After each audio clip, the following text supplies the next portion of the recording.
माननीय अध्यक्ष महोदय, मैं प्रस्ताव करता हूं कि ग्रामीण विकास विभाग के संबंध में द्वितीय अनुपूरक व्यय विवरण के अनुदान तथा नियोजन की मांग की अनुसूची में सम्मिलित योजनाओं के लिए 31 मार्च 2026 को समाप्त होने वाले वर्ष के भीतर भुगतान के दौरान जो व्यय होंगे उसकी पूर्ति के लिए बिहार विनियोग संख्या 2 अधिनियम 2025 एवं बिहार विनियोग संख्या 3 अधिनियम 2025 के उपबंध के अतिरिक्त 24,050 करोड़ 4,79,000 रुपये से अनधिक अनुपूरक राशि प्रदान की जाए।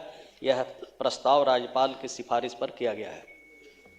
इस मांग पर माननीय सदस्य श्री आलोक कुमार मेहता, श्री राहुल कुमार एवं कुमार सभी से कटौती प्रस्ताव प्राप्त हुए हैं जो व्यापक हैं, जिन पर सभी माननीय सदस्य विचार विमर्श कर सकते हैं। माननीय सदस्य श्री आलोक कुमार मेहता का प्रस्ताव प्रथम है, अतएव माननीय सदस्य श्री आलोक कुमार मेहता अपना कटौती प्रस्ताव प्रस्तुत करें। बिहार विनियोग विधेयक 2025 पर 10 रुपये कटौती की मांग पेश करता हूँ। 9 मिनट बोलना आपको है। आपको समय दिया गया है राष्ट्रीय जनता दल को 9 मिनट का। महोदय, नहीं बोलना चाहते हैं? अध्यक्ष महोदय, बैठ जाइए। अध्यक्ष महोदय, ये द्वितीय अनुपूरक बजट पेश किया गया है। प्रस्ताव सरकार के द्वारा पेश किया गया है। प्रथम जो बजट था, मूल बजट, उसमें लगभग 3.16 लाख करोड़ का प्रावधान था। यह बजट लगभग 92,000 करोड़ का प्रस्तावित प्रावधान है। मैं कहना चाहता हूं कि बजटीय अनुमान में कमी की वजह से और वित्तीय कुप्रबंधन की वजह से बार बार सप्लीमेंट्री बजट लाने की आवश्यकता पड़ती है। यह कोई कोरोना काल नहीं है कि विशेष परिस्थिति में तृतीय बजट पेश किया जाए और हर बजट का साइज जो है, अनुमान और जो वास्तविकता है, दोनों के बीच इतना अंतर हो जाए कि हर बजट में 1/3 के बराबर का बजट पेश किया जाए। यह ऐसा प्रतीत होता है कि जो बजट बनाया जाता है शुरू के वर्ष के शुरू में, उसमें सीरियसनेस नहीं है, उसमें सारे प्रावधानों को व्यवस्थित ढंग से विचार नहीं किया जाता, इसलिए बार बार ऐसे सप्लीमेंट्री बजट की आवश्यकता पड़ती है। बजट बढ़ाने के पीछे और भी कारण हैं। जैसे जो योजनाएं लागू हुई, उन योजनाओं में यदि देर होती है तो उससे वित्तीय भार सरकार पर पड़ता है। ऐसा लगता है कि यह कॉमन प्रैक्टिस हो गया है कि किसी भी योजना का बजट पास कर दो और उसके बाद समय सीमा, निर्धारित समय सीमा तक वो पूरा न करे और उसके बाद उसको एक्सटेंड करके और उसका बजट बढ़ा दो। यह ऐसा लगता है कि ठेकेदारों की जो मांग है उस पर आधारित इस तरह के प्रावधान किए जाते हैं। यह इस पर रोक लगनी चाहिए। महोदय, सरकार द्वारा द्वितीय अनुपूरक बजट मांग पेश करना यह दर्शाता है कि वित्तीय मामले में सरकार किस तरह कैजुअल अप्रोच अपना रही है। प्रथम अनुपूरक बजट मांग के बाद दूसरा अनुपूरक बजट इस बात का प्रमाण है। मूल बजट की राशि जिसमें कौन सी ऐसी परिस्थिति उत्पन्न हो गई कि बार बार बजट लाने की आवश्यकता पड़ गई। Fiscal responsibility and budget management act 2003 भी इस तरह के प्रावधान विशेष परिस्थिति में इस तरह की इजाजत देता है। इसलिए वित्तीय घाट, जो वित्तीय निर्धारित सीमा के अंदर यदि वित्तीय घाट, ये अतिरिक्त व्यय FRBM एक्ट में फिस्कल डेफिसिट वित्तीय घाटा की निर्धारित सीमा के अंदर है। अगर सकल घरेलू उत्पाद GDP के 3% की सीमा से अधिक है तो क्या आज कोरोना या इस तरह की आपदा वाला समय है? आपदा तो असमय, अभी कटाव चल रहा है, बाढ़ की स्थिति आई, लेकिन ऐसा लगता ही नहीं है कि उसके ओरिएंटेशन के हिसाब से बजट का प्रावधान किया जा रहा है। अनुपूरक बजट में संसाधन कहाँ से आएंगे? क्या वो लोन लिया जाएगा या फिर जनता पर टैक्स लादा जाएगा? इस बात के का भी जिक्र बजट के अंदर होना चाहिए था, लेकिन यह नहीं है। सरकार के सामने कई प्रश्न हैं। यह साफ करना चाहता हूं कि अनुपूरक बजट विकास का नहीं बल्कि सरकार की विफलताओं को छिपाने का बजट है। और वर्षों तक सरकार साल की शुरुआत में ही यदि अनुमान आय व्यय का अनुमान सही ढंग से लगा ली होती तो इस तरह के बजट लाने की आवश्यकता नहीं होती। स्थापना एवं प्रतिबद्धता व्यय में वृद्धि का औचित्य समझ में आता है, लेकिन जहां तक योजनाओं पर व्यय का सवाल है यह तार्किक प्रतीत नहीं होता। अतिरिक्त सरकार कहती है कि इसमें योजनाओं के लिए अतिरिक्त राशि मांगी गई है, लेकिन मैं पूछना चाहता हूं कि पिछले बजट में आवंटित राशि का क्या हुआ। जहां प्रगति रिपोर्ट नगण्य है, जहां एक एक फाइल महीनों तक धूल फांक रही है, वहां नई राशि का मांगना जनता के आंखों में धूल झोंकने जैसा है। सबसे बड़ी बात है कि सरकार वित्तीय अनुशासन में फेल हो गई है, राजस्व संग्रह कमजोर है, केंद्र पर निर्भरता बढ़ रही है और सुधारों पर कोई ध्यान नहीं। क्या यही सुशासन है? क्या यही विकास की परिभाषा है? मेरा मानना है कि बजट केवल आंकड़ों का खेल नहीं होता, बल्कि यह सरकार की नीयत का आईना होता है। लेकिन इस अनुपूरक बजट से स्पष्ट दिखाई पड़ता है कि सरकार के पास न दृष्टि है, न योजना है, न जिम्मेवारी दिखाई पड़ रही है। राज्य के स्कूलों के हालात खराब हैं, शिक्षकों की कमी, अस्पताल में दवाओं की सुविधा में कमी, लेकिन बजट में इन जरूरतों को बहुत प्राथमिकता नहीं दी गई है। पिछले आवंटनों का हिसाब नहीं दिया गया, न ही निगरानी व्यवस्था को मजबूत की गई, न जवाबदेही। फिर से अतिरिक्त राशि की मांग का मतलब है कि सरकार भ्रष्टाचार और लीकेज पर नियंत्रण करने में असफल है। यह बजट बाढ़, सूखा, शहरों की यातायात एवं जल प्रबंधन की समस्या, ग्रामीण सड़कों के रखरखाव पर सरकार के पास कोई ठोस उत्तर नहीं है, जबकि जनता इन्हीं मुद्दों से परेशान है। सरकार विकास से ज्यादा राजनीतिक लाभ को ध्यान में रखकर निर्णय ले रही है। चुनाव को प्रभावित करने के लिए योजना बनाई जा रही है। महिला रोजगार योजना स्वागत योग्य है, लेकिन महिला रोजगार योजना की सस्टेनेबिलिटी क्या होगी, उसकी फाइनेंशियल सस्टेनेबिलिटी, आगे वह कैसे चलेगा? 2 लाख रुपया आप प्रति हर महिला को कैसे देंगे? और दूसरी तरफ यह भी कहना चाहता हूं कि 1 करोड़ 30 लाख महिलाएं हैं इस राज्य में, नहीं है, लगभग 6 करोड़ से ऊपर महिलाओं की संख्या है। बाकी महिलाओं को क्या हक नहीं है कि वो भी 10-10 हजार रुपया ले? क्या उनको हक नहीं है कि वो भी 2-2 लाख रुपया ले? इस बात का जवाब सरकार को देना होगा, क्योंकि बिहार की महिलाएं, जो बची महिलाएं हैं, वो भी इस बात के लिए अपेक्षा करती है। इसलिए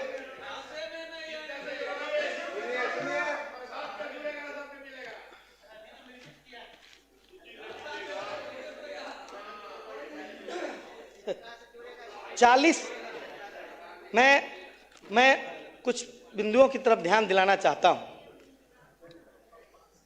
40 लाख लोग बिहार में ऐसी बस्ती में रहते हैं जिनकी संख्या 100 से अधिक है, और उनकी कनेक्टिविटी अभी तक मुख्य सड़क से नहीं हो पाई। क्यों नहीं हो पाई है? क्योंकि सरकारी जमीन नहीं है, उनके पास पैसा नहीं है जमीन खरीदने के लिए। और सरकार ने, हम लोग जब सरकार में शामिल थे उसी समय ये योजना बनी थी कि हर उस तरह के मोहल्ले को सतत लीज पर जमीन लेकर और सरकार उस पर सड़क बनाएगी। कई बार चर्चा हुई और यहाँ तक कि कैबिनेट में भी इसकी चर्चा हुई। मुख्यमंत्री ने बहुत जोर देकर संबंधित पदाधिकारियों को बोला कि इसको तुरंत इंप्लीमेंट कीजिए, लेकिन आज तक वो लोग अपमान सहने के सिवा उनके पास कोई उपाय नहीं है। जमीन वालों की जमीन दूसरे लोगों की जमीन पर चलते हैं और सड़क नहीं रहने की वजह से वहां शादी ब्याह भी मुश्किल हो गया है, और जो बीच बीच में उन्हें रोका जाता है, अपमानित किया जाता है ताकि वो उनकी निजी जमीन पर नहीं चल सके। इस तरह की समस्याएं, नल जल योजना से जुड़ी हुई समस्याएं, लाखों शिकायतें हैं। शिकायतों का बिल्कुल जो तुगलकी डिसीजन होता रहा है कि कभी पंचायत को दे दिया, कभी पीएचडी को दे दिया, और इस बीच में झूलता हुआ आम आदमी जिसके दरवाजे पर मोहल्ला का मोहल्ला ऐसा पड़ा हुआ, समाप्त हो रहा है। मोहल्ला का मोहल्ला ऐसा पड़ा हुआ है जहां पर अभी तक पाइपलाइन तक नहीं बिछी है। बैठ जाए महोदय, बुलडोजर पे मैं कुछ कहना माननीय चाहता हूं। सदस्य, यह बुलडोजर आपका समय संस्कृति को समाप्त लाने की महोदय एक मिनट में अपने समय बुलडोजर कम है, संस्कृति प्लीज बैठ जाइए। बिहार की माननीय सदस्य श्री मनोहर प्रजातांत्रिक सिंह, धरती के बिल्कुल विपरीत है। माननीय सदस्य श्री आम मनोहर जनता की सिंह, समस्याओं पर ध्यान देकर और महोदय कृपया बैठ बुलडोजर संस्कृति को शुरू नहीं होने दिया जाए। जीविका क्या है, मैं सरकार से अनुरोध करूंगा जीविका के प्लीज बारे बैठ में। जाए। माननीय सदस्य मनोहर सिंह जी, माननीय प्लीज बैठ जाइए, आपका समय समाप्त हुआ। आलोक बाबू प्लीज, समय समाप्त हो गया। माननीय अध्यक्ष महोदय, प्लीज माननीय अध्यक्ष महोदय, बोलिए। माननीय अध्यक्ष महोदय,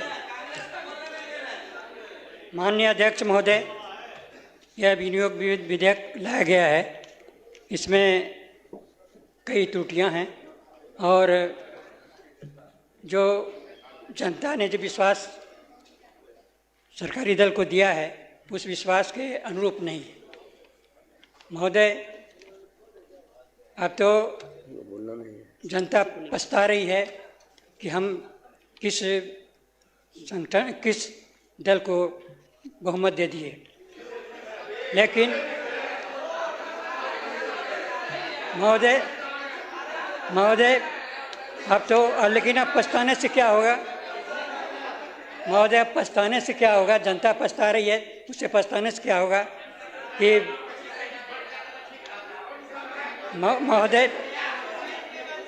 महोदय यह सवाल बात करने का है, टोका टोकी करने का नहीं है।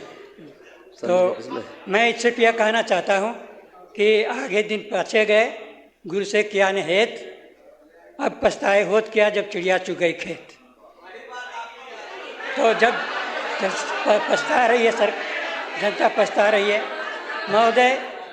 महोदय मैं यह कहना चाहता हूँ कि जो हमारे यहाँ अभी जो निर्वासित लोग हैं, जो विस्थापित लोग हैं, उनके समस्या के समाधान के लिए कोई प्रयास नहीं किया गया है।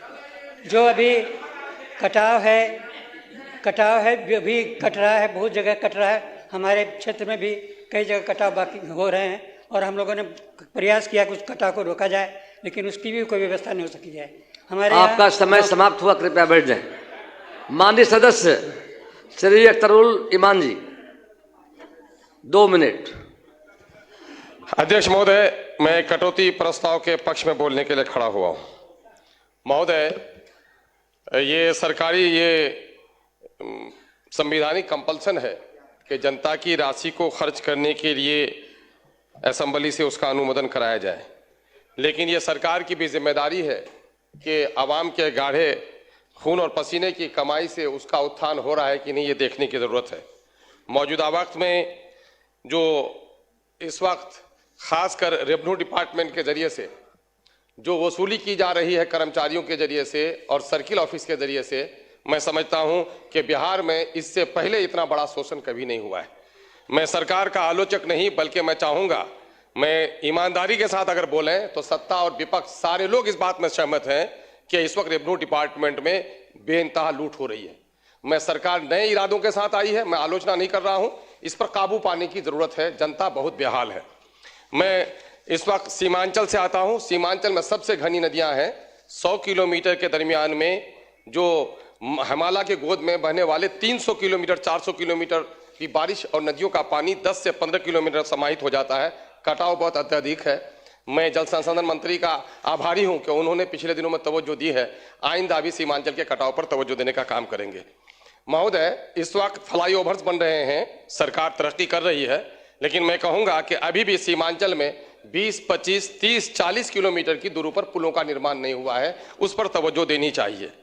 महोदय, मैं चूंकि ये सरकार कानून के राज की बात करती है, मैं माननीय मुख्यमंत्री हैं और सदन है, मैं गुजारिश करना चाहूँगा कि लोकतंत्र में जनप्रतिनिधियों का मान और सम्मान अपनी जगह पर है, लेकिन पिछले विगत कई वर्षों से अफसरशाही का जो एक चलन बढ़ा है महोदय, उससे सिर्फ ये नहीं कि आपके जनप्रतिनिधि अपमानित हो रहे हैं, बल्कि जनता का शोषण दोहन भी हो रहा है और जनता का काम सही तौर पर नहीं हो पा रहा है। बैठ जाएं, आपका समय समाप्त हुआ। एक बात मैं और कहूंगा, माननीय सदस्य श्री संदीप सौरभ जी, प्लीज बैठ जाइए, समय समाप्त हुआ। बिजली मंत्री यहाँ पर है सर, बिजली की हालत बड़ी खराब है सर, हमारे उस क्षेत्र का कमज।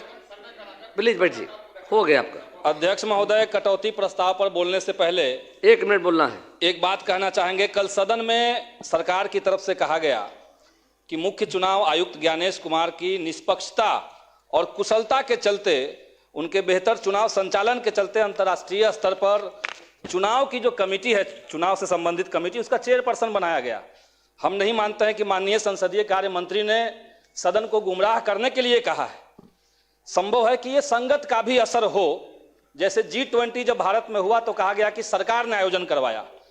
हम कहेंगे महोदय कि ये सिंपल एक प्रैक्टिस है, एक रोटेशन के तहत 2026 में भारत को मिलना था। ठीक वैसे ही जैसे आगे चल करके 2033 में वो किसी और देश को मिलना है, ट्यूनीशिया को मिलना है, वो अभी से तय है। तो सदन को गुमराह न किया जाए। दूसरी बात हम कहेंगे महोदय कि कल हमने जब कहा था तो माननीय मंत्री जी ने कहा कि ऑनगोइंग स्कीम के ऊपर ये नहीं होता है, पहले से कोई स्कीम होता है तो नहीं होता है। आचार संहिता का वो पैसा बांटने वाला सिस्टम खत्म नहीं होता है। लेकिन तमिलनाडु, आंध्र प्रदेश और तेलंगाना में पहले के स्कीम को रोके गए महोदय। सदस्य तो सदन को गुमराह न किया जाए, ये हम कहेंगे महोदय। श्री अजय हम कुमार लोग के पास कम समय है, थोड़ा संरक्षण दिया जाए महोदय। प्लीज बैठिए, समय समाप्त। आपको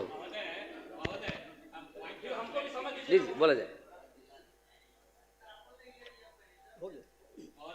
हम पॉइंट ऑफ क्लैरिफिकेशन पे, माननीय सदस्य ने कहा कि उनको इस कारण नहीं मिला है, और आपने ये भी कहा कि हो सकता है उसमें ये भी कारण हो।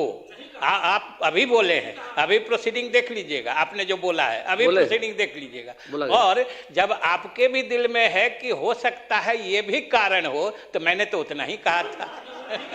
धन्यवाद। माननीय सदस्य श्री अजय कुमार जी, प्लीज सर बैठे बैठे मत बोलिए भैया। माननीय अध्यक्ष महोदय, ग्रामीण विकास विभाग के बजट और फिर गिलोटिंग से सभी विभाग हैं, कटौती प्रस्ताव के पक्ष में मैं बोलने के लिए खड़ा हूँ। ग्रामीण विकास विभाग का मूल रूप से जो काम होता है उसमें एक महत्वपूर्ण काम स्वच्छता मिशन है, और जिसमें मैं समझता हूँ कि सरकार बहुत ही विकास की बात कर रही है, लेकिन स्वच्छता ग्राही का सिर्फ 3,000 रुपया महीने पर काम लिया जाता है, और वो भी उसका भुगतान 6 महीने में एक बार होता है या नहीं होता है, और वो काम भी शायद बिहार में आधे पंचायत में हो रहा है। इसके बारे में इसकी चर्चा होनी चाहिए थी। दूसरी बात हम कहना चाहता हूँ कि आवास योजना भी आपके अंदर में आता है।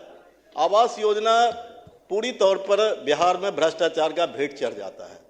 जब तक आपका मुलाजिम 25,000 से 50,000 रुपये अब नहीं लेता, तब तक किसी का मकान बनता नहीं, और नहीं बनने की स्थिति आपका समय समाप्त हुआ, कृपया बैठ जाएं। बात कह के मैं खत्म माननीय कर रहा हूं। सदस्य सर श्री इंद्रजीत प्रसाद गुप्ता, खरीद सर, धान की माननीय खरीद सदस्य पूरे बिहार में नहीं हो रही समय है। समाप्त। नेता सदन बैठे हुए हैं, इसलिए मैं माननीय कह रहा हूं, सदस्य पूरे बिहार में किसान का धान नहीं खरीद हो रही है, इसलिए इसको संज्ञान में लेकर के इस पर। अध्यक्ष महोदय, इस बजट सत्र आएगा मार्च में। इस कटौती प्रस्ताव के विपक्ष में बोलने के लिए खड़ा हुआ हूं मैं, लेकिन मैं सिर्फ ये जानना चाहता हूं, नया हूं, बहुत कुछ पढ़ा नहीं, बहुत चीज़ जानता नहीं, लेकिन मैं ये समझता हूं कि ये मात्र द्वितीय अनुपूरक बजट है। आने वाले 5 साल में हर एक साल आएगा, क्या आएगा ये पता नहीं, लेकिन ये जो 24,000 से आपने ज़्यादा बढ़ा, आप सबको का ट्रेनिंग करवाया जाएगा। जो नए सदस्य आए हैं ना, ट्रेनिंग सेशन का तो इंतजार कर रहा हूँ महोदय, लेकिन मैं चाहता हूँ जो इम्प्लीमेंटेशन और जो बजट के जो बीच का गैप होता है, जो बढ़ाना पड़ता है बार बार, या तो ठीक से बनाया नहीं जाता, अगर बनता है तो कहीं न कहीं जो लीकेज होता है उस पर मैं सदन से अनुरोध करूंगा कि उस पर रोक लगाने की कोशिश करें, ताकि हमारा ये द्वितीय हो, तृतीय चौथी नहीं आए। बहुत बहुत धन्यवाद। Thank you very much. माननीय सदस्य श्री सतीश कुमार सिंह यादव, 1 मिनट।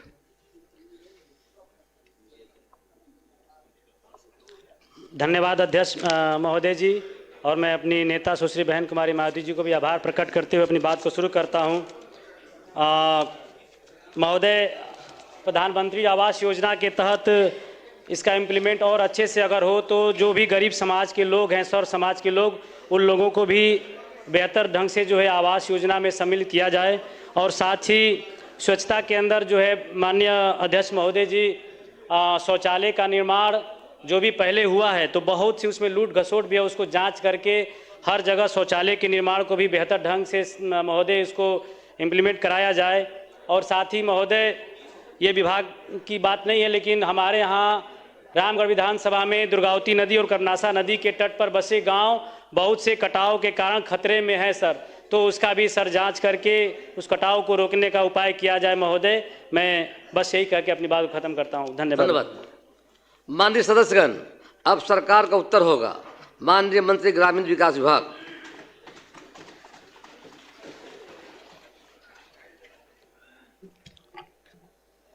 अध्यक्ष महोदय, राज्य की कुल आबादी में से लगभग 89% लोग गांव में निवास करते हैं। राज्य के गरीबों को बड़ा भरोसा है ग्रामीण विकास विभाग पर। राज्य में प्रधानमंत्री आवास योजना, मुख्यमंत्री आवास योजना, मुख्यमंत्री आवास सहायता योजना, मुख्यमंत्री वास स्थल क्रय सहायता योजना, मनरेगा लोहिया स्वच्छ बिहार अभियान, आधार पंजीकरण, सामाजिक अंकेक्षण, सोसाइटी विकास प्रबंधन संस्थान कार्यक्रम एवं जीविका संचालित किए जा रहे हैं। महोदय, जीविका समूह से अब तक राज्य में लगभग 1,40,00,000 के करीब महिलाएं जुड़ चुकी हैं। समूह में जुड़े के इच्छुक महिलाओं को शामिल करने की प्रक्रिया जारी है। आज जीविकोपार्जन के लिए अनेक प्रकार की योजनाएं चलाई जा रही है। राज्य उसका लाभ जीविका दीदी को मिल रहा है। महिला आत्मनिर्भरता की तरफ बढ़ रही है। आज बच्चों की पढ़ाई, दवाई, घर में उत्सव के लिए किसी को आगे हाथ पसारने की आवश्यकता नहीं है। बिहार के लोकप्रिय मुख्यमंत्री श्री नीतीश कुमार जी के 20 सालों के शासन में जीविका दीदी आत्मसम्मान के साथ जीने का अवसर मिला है। इसे भूला नहीं जा सकता है। अध्यक्ष महोदय, बिहार में 2006 में विश्व बैंक से ऋण लेकर जीविका योजना की शुरुआत की गई है। जीविका योजना में स्वयं सहायता समूह का गठन कराया गया। आज बिहार देश का पहला राज्य है जहां महिलाओं को आत्मनिर्भर बनाने के लिए कई प्रकार की योजनाएं चलाई जा रही है। इस योजना को पूरी तरह धरातल पर उतारने के लिए बिहार के विकास पुरुष के नाम से प्रसिद्ध लोकप्रिय मुख्यमंत्री श्री नीतीश कुमार जी का योगदान को भूला नहीं जा सकता है। कृषि से जुड़कर काम करने वाले परिवारों की संख्या 42,54,000 से ज़्यादा है। पशुपालन क्षेत्र में काम करने वाले परिवारों की संख्या 12,04,000 से भी ज़्यादा है। अध्यक्ष महोदय, हर प्रखंड में सिलाई सेंटर के माध्यम से प्रशिक्षण तथा रोजगार के अवसर दिए जा रहे हैं। अब तक 40,000 से ज़्यादा जीविका की दीदियों को प्रशिक्षण दिया जा चुका है। वित्तीय वर्ष 25-26 में लगभग 50,000 से ज़्यादा जीविका की दीदियों को रोजगार उपलब्ध इन क्षेत्रों में किया गया है। आंगनवाड़ी के बच्चों के कपड़े की सिलाई का काम भी जीविका दीदी को मिला है, जिसमें 1 लाख जीविका की दीदियों को स्वरोजगार उपलब्ध हुआ है तथा दूसरे विभाग से भी संपर्क किया जा रहा है। काम का अवसर प्रदान करने की दिशा में बातचीत जारी है। राज्य के अस्पतालों में बेहतर स्वास्थ्य सेवा बहाल करने के लिए जीविका की दीदियों को परामर्शी के रूप में काम करने का अवसर मिला है।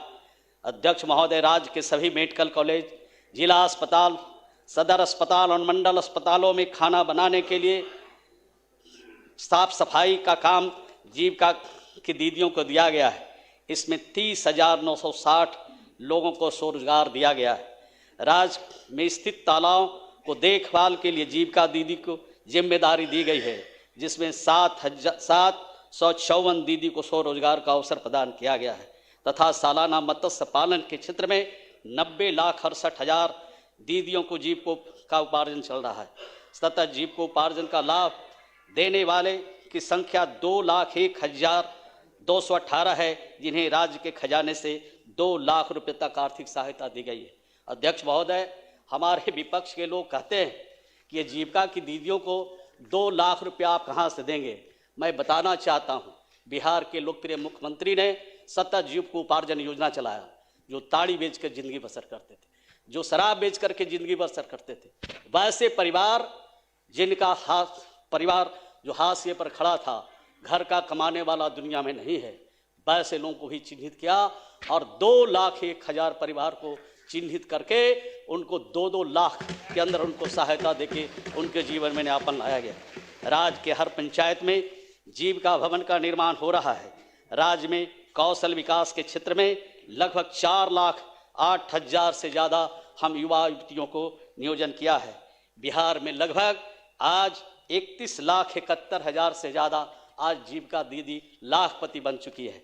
महोदय, हमने काम किया है, हमने महिलाओं को सशक्त बनाया है और सशक्त बनाने के ही आधार पर आज जिनकी आमदनी 2,000 थी, 4,000 थी, 6,000 थी, उनको आज लाखपति दीदी बनाया है।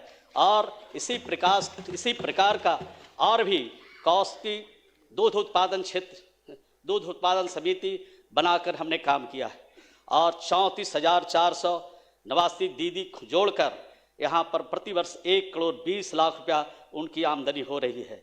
सालाना टर्नओवर 128 करोड़ है। हर क्षेत्र में महिलाओं को आत्मनिर्भर बनाने की दिशा में काम चल रहा है। महोदय, महिला रोजगार की बात करते हैं और हमारे माननीय सदस्य महिला रोजगार की चिंता आप ज़्यादा नहीं कीजिए। जो हमारी सरकार, बिहार के लोग, मेरे मुख्यमंत्री ने जो वादा किया है पहले भी एक एक करके निभाया है और आने वाले दिनों में एक एक करके उसको हम लोग पूरा करेंगे। बिहार की सरकार और बिहार के लोकप्रिय मुख्यमंत्री श्री नीतीश कुमार जी ने राज्य की महिलाओं को आत्मनिर्भर बनाने के उद्देश्य से आर्थिक सशक्तिकरण की दिशा में ऐतिहासिक कदम उठाते हुए मुख्यमंत्री आपने अपनी बातों को रखा है, आपने अपनी बातों को रख दिया है, अब सरकार का उत्तर हो रहा है। इस योजना का कार्यान्वयन जीविका द्वारा किया जा रहा है। देश का पहला राज्य बिहार है जहां प्रत्येक परिवार की एक महिलाओं को अपनी पसंद का रोजगार चुनने का अधिकार दिया गया और उनके खाते में 10-10 हज़ार रुपया दिया गया, यानी 2 लाख और अतिरिक्त राशि भी उनको दिया जाएगा। अध्यक्ष महोदय, यह राशि महिलाओं के रोजगार के लिए है जिससे उनके परिवार की आमदनी बढ़े, जीवन स्तर में सार्थक सुधार हो सके। अध्यक्ष महोदय, महिलाओं के उत्पादों की बिक्री के लिए गांव से शहर तक हाट बाजार विकसित किए जा रहे हैं। ऐसा ही पैसा नहीं दिया जा रहा है, उनको अन्य प्रकार की सुविधा भी दी जा रही है। इस योजना के अंतर्गत 1,56,00,000 से ज़्यादा दीदियों को रोजगार पर गतिविधि संचालन हेतु 10,000 रुपया उनके खाते में दी जा चुकी है। अध्यक्ष महोदय, जीविका राष्ट्रीय स्तर पर सामुदायिक संगठन एवं स्वास्थ्य संपोषण तथा स्वच्छता के लिए संसाधन नेशनल रिसोर्स ऑर्गेनाइजेशन के रूप में भी कार्य कर रही है। इस राज्य की दीदी दूसरे राज्य में भी जाकर के वहाँ पर प्रशिक्षण देने का काम कर रही है।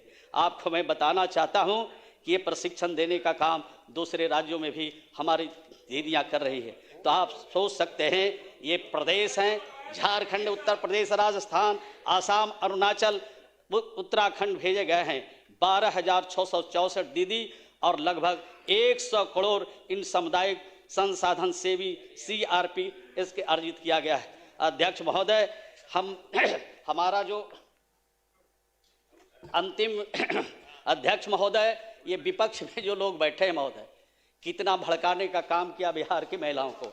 अध्यक्ष महोदय, विपक्ष के नेता और राजद के साथ महागठबंधन के जितने नेता थे ये क्या कह रहे थे, ये इसमें सूद लगेगा, ये पैसा जो दिया गया है ये लौटाना पड़ेगा। और ये बात विपक्ष के लोग कहते रहे, लेकिन विपक्ष के लोगों को कहने से कोई बिहार की महिला रोजगार योजना सफल करने में पूरी की है, परंतु हमें इन्हें कामयाबी नहीं मिली, इनके झांसे में कोई नहीं आया। और जब हर महीने माई बहन मान योजना भी चला रहे थे, इनके बारे में मालूम है कि माई बहन मान योजना चलाते नहीं है, माँ बहनों को बिहार में नहीं पूरे देश में अपमानित करने का काम करते हैं। कहते थे कि 2,500 प्रति महीना आपको देंगे और कहते थे कि 30,000 एक मुश्त भी देंगे, लेकिन इनके झांसे में कोई आने वाला नहीं था। सभी महिलाओं ने इनकी बातों को एक सिरे से खारिज किया। महोदय, अध्यक्ष महोदय, राज्य में अपने कार्यकर्ताओं के माध्यम से ये फार्म भरवा रहे थे और फार्म भरवाने में महोदय 200-300 उगाही भी हो रही थी, ठगी का काम हो रहा था। कुछ राजनीतिक दल तो गारंटी ले रहा था महोदय और कार्ड बांट रहा था और नीतीश कुमार जी को फिनिश करने में लगा था।